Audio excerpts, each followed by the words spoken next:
about, I guess, the economics of online content. And so it's a little different background from what other people are talking about.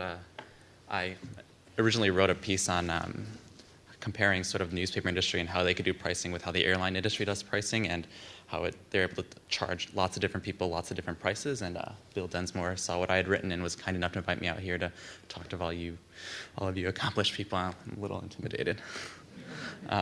So a little bit about myself first. I'm a senior at the University of Pennsylvania, and I'm majoring in math and economics since we do not have a journalism school. I'm involved also in a nonprofit called CoPress, and we provide web hosting and technical support services to college newspapers, since we saw that one of the major problems that the college news scene sort of was having was that it was hard to recruit technically minded people to go and do journalism projects. And so we tried to go in and step in there and fill in a little bit of the gap. We've launched 2 websites already, and we've got about 20 or 30 more slated to go up over the summer. But presentation's not about me, so what am I going to talk about right now is on every airplane, you got all these people sitting there, and I'd be willing to wager that pretty much none of them paid the same price for their plane ticket to wherever they're going. And how the airlines are able to do this, and by doing that, they're able to capture a lot more money and make a lot more money off the people while still providing basically the same service, getting from one place to another. And just like in that same way, newspapers are providing one service, providing information to a public, but maybe by coming up with a way to charge different people a different amount for that, same product, they can come up with different ways to do it, or a way to make more money. So, how many of you flew here today? How many fees do you get added on? And if you book a day late, maybe the price goes up $100, and if you want an extra bag, it's another fee on top of that. So just based on who you are and how much value you get from that flight, you're going to be paying a very different amount. And in the news industry, instead, lots of people, there are so many different types of news consumer, and their news needs are so different. Do these people, this is TechCrunch 40, these are very web-savvy, tech-savvy people, do they have the same information needs as, say, a businessman like a stockbroker in New York, or, students who are, studying in their civics class, or maybe a social media maven of some sort? Do they all have, the same demands for information? Do they still have the same value? Do they place the same value on it? And maybe some of them would be willing to pay more than others, and maybe for the ones who aren't willing to pay more, they can, we can still give them content for free or for less or whatnot.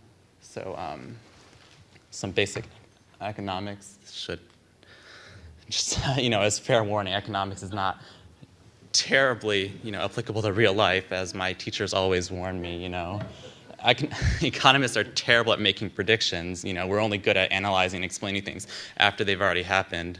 So you actually have to go out and try things in the real world. We used to joke that it was, if you wanted to get predictions about the future, you go talk to a finance major, but given recent performance, that might not be entirely accurate either. Okay, so this is simple stuff. Supply, this is as price goes up, you're willing to, produce more journalism. The more you get paid, maybe the longer hours you're willing to put in to write articles and do reporting. And then demand, after you've, read, you might be willing to pay a lot for that first article or those first few things you read, but as you read more and more and more, it's worth less and less to you, ideally.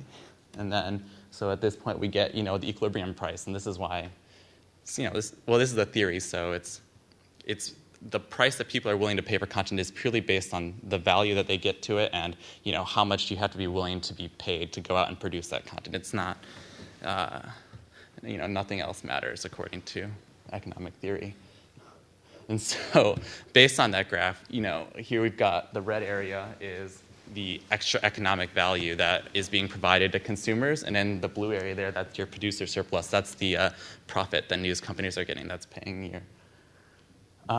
So the question is, if you want to make more money, how can you capture more of the red? How can you capture more consumer surplus by changing the way you're pricing? Instead of just setting the one equilibrium price as the one that everyone is going to pay for your product. And this works better for widgets and gizmos than for something like a news article, but I think the same theory is still sort of applicable. So it's how can you set multiple price points to capture that? And so we're going to look at the same demand curve from before. And okay, so if you want to maximize your profit here, where do you set your price? If you set a price that's too high, you get too little quantity. If you set a price that's too low, you can sell 1 million copies and it's still not going to do anything for you. So you got to set it in the middle, and that's all the profit you can get. If you can set multiple price points, you can clearly capture more of the consumer surplus, and you can make more money off of it. And you can keep on doing this, all the way. Ideally, you'd have a different price for everybody, and you make lots of money. But maybe for the newspaper industry, this is different, and maybe even though there's nothing more valuable than knowledge, maybe the pricing for that has to work a little bit different, just because the economics of producing, one more unit is not quite the same as producing, one more banana or whatever you may be selling. So this is what I think the demand curve is shaped like for news content. When you are setting a price, you've got on the left side a small core of news consumers who place an incredibly high value on your news content. These are, if you're the Wall Street Journal, this is a stockbroker, or if you're the, the Washington Post, this might be like a politician, or if you're covering the school board, this might be a school board member, whoever this is, someone. And then as you go out on the right, these are people who the value of that news gets less and less and less and less of them. A value about an article about the school board in Wasilla, might have some passing interest to me, but I don't really care. I would never pay for that article under basically any circumstances. But if some news aggregator links to it, I might click through and look at it, and so you can still capture that traffic if it's free, but not otherwise. And so this is a little improvised. This is basically, on all your traffic, you can get ad revenue by selling ads against it, even if you're not setting a price for those consumers. And so if you decide to go the paywall route, though, now the amount of money you can make off your consumers is limited based on where your price is and how many people place enough value on that content that is higher than that price that you decided to set. And so you've got the blue area there now, and based on the shape of the curve, it might be different size, and the proportions of things might be different, but you've lost all that red potential traffic that could have been ad revenue, but is no longer. And yeah, you can sell ad revenue against the portion that you've captured too, but it's, as you can see, you're going to take, if the shape of the curve is what I think it is, you're going to take a pretty huge hit in traffic no matter how low a price you're willing to set. And even more so if there are mental transaction costs, or if there's anything basically that makes it more costly to a consumer to go and look at your content. So hopefully what you can do is you can set multiple price tiers. So not only can you charge the consumers who like your content, who value your content the most, you can charge them the most amount of money, the highest price, and get a lot of value from them. But you can also provide the same content to people who value it less, and sweep up advertising revenue from them as well. And that's how you would really be able to maximize the amount of money you can make off of your content, is by pursuing a strategy where you price discriminate, where you charge the business traveler $500 for a ticket that you're willing to sell to a backpacker who books at like the last minute in the airport $100 for, or something like that.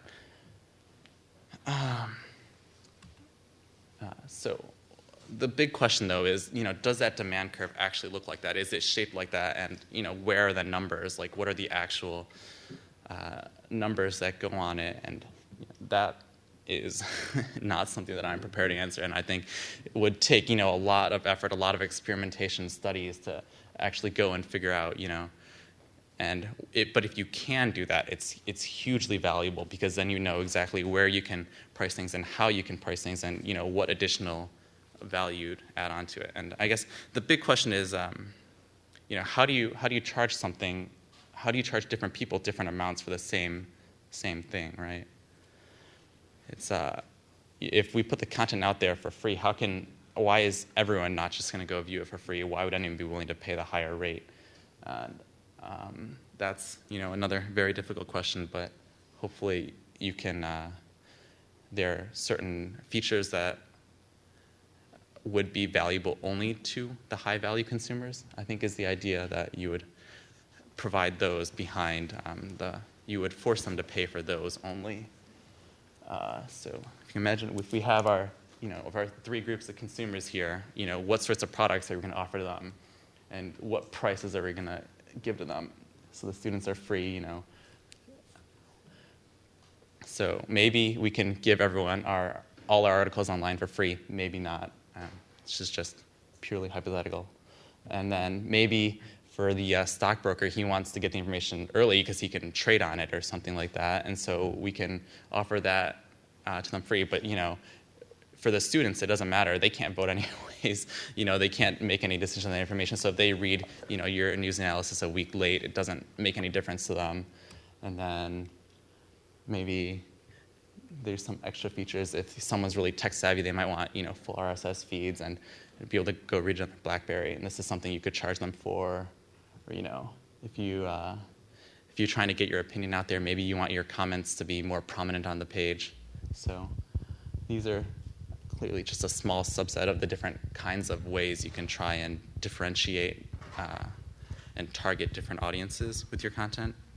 So I guess, and that's it. And there's clearly a lot more thinking on this subject to be done. So, how can you target content to different people and get them to pay different amounts for it? Albert, have you got a website where this is explored further that you can give us, or an email address for people to follow up? Yeah, that's I wrote about it first on my personal website. It's right here. It's albertson.info. And where are you going to be this summer? I'm going to be with the WallStreetJournal.com this summer. Yep. Hopefully working on this stuff? Not really. I'm planning on writing my senior thesis on a topic related to this, though. So yep. That'll be next year. Thanks to the 6 of you up there. I really appreciate